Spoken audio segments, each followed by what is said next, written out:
उदासीनता हृदय का ऐसा भाव है जहां हमें किसी बात में रुचि नहीं रहती। हम कोई कार्य करने के लिए उत्साहित नहीं होते। उदासीनता जब एक सीमा से बढ़ जाती है तो मन का रोग बन जाती है। मनुष्य जीवन से अधिक मृत्यु को पसंद करने लगता है। हम सब जीवन में कभी ना कभी उदासीनता का अनुभव अवश्य करते हैं। मन निराशा से भर जाता है और हम कार्य का त्याग कर बैठते हैं।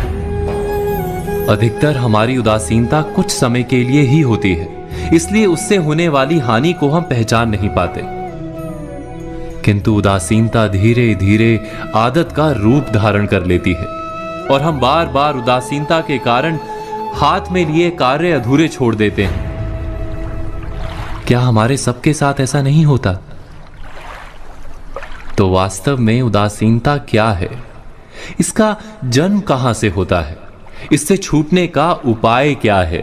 उदासीनता वास्तव में मन की ऐसी स्थिति का नाम है जब हमें अपनी तकलीफों, अपनी कठिनाइयों का कारण बाहर दिखाई देता है। हम कहते हैं कि समाज बुरा है, नौकर या स्वामी गलत है, पति या पत्नी का बर्ताव अनुचित है, जीवन की परिस्थितियां प्रतिकूल है, वक्त हमारा साथ नहीं दे रहा, वगैरह वगैरह।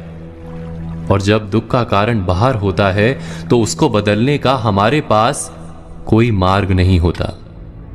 क्या ये सत्य नहीं? हम समय को किस प्रकार बदल सकते हैं? परिस्थितियों में कैसे परिवर्तन ला सकते हैं हम? अर्थात हम स्वयं को निस्सहाय मानने लगते हैं और वहीं से उदासीनता का जन्म होता है। क्या ये सत्य नहीं? प्रश्न ये है कि क्या हमारी सारी विपदाओं का कारण बाहर है या स्वयं हमारे भीतर है? हमारे बुरे हालात क्या दूसरों के कारण है? क्या हमारा परिवार हमारा शत्रु है? क्या समाज दुश्मन है? या हमारी परिस्थितियां हम स्वयं निर्मित करते हैं? विचार कीजिए। पतझड़ में पत्ते गिरा देने वाली ठंड क्या वृक्ष के साथ दुश्मनी कर रही है? नहीं, ऋतु चक्र तो अपना कार्य करता है। उसे पेड़ के साथ ना दुश्मनी है ना दोस्ती। ऋतु चक्र के अनुकूल हो जाना वृक्ष का कर्तव्य है। ठीक वैसे ही समाज कभी किसी व्यक्ति का ना मित्र होता है ना शत्रु। समाज को जिससे लाभ मिलता है समाज उसका मित्र बन जाता है। अर्थात समाज प्रतिकूल तब बनता है जब हम समाज के प्रतिकूल बनते हैं। वैसा ही व्यक्तियों के बीच में भी होता है। हम जिसे प्रेम करते हैं वो हमें प्रेम देता है, हम जिसे लाभ देते हैं वो हमें लाभ देता है। हमारे हालात बदलने के लिए हमें स्वयं अपने आप में परिवर्तन करना पड़ता है। इतना समझ लेने पर स्वयं में परिवर्तन करना कठिन नहीं।